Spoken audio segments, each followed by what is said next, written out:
St. Mary cop shoots self in St. Catherine. Hi again and welcome. This is Links 007 TV News Report, and we'll be right back with the full details to come. Welcome to Links 007 TV News Report, providing you with the best in local and international news updates.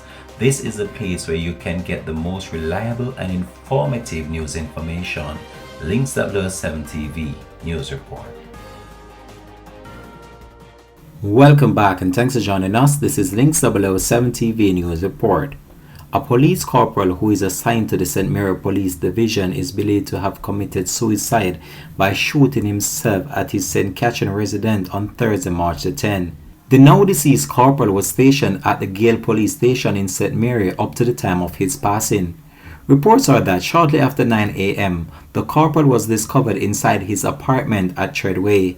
He was found in a seated position on his bed with a single gunshot wound to the head.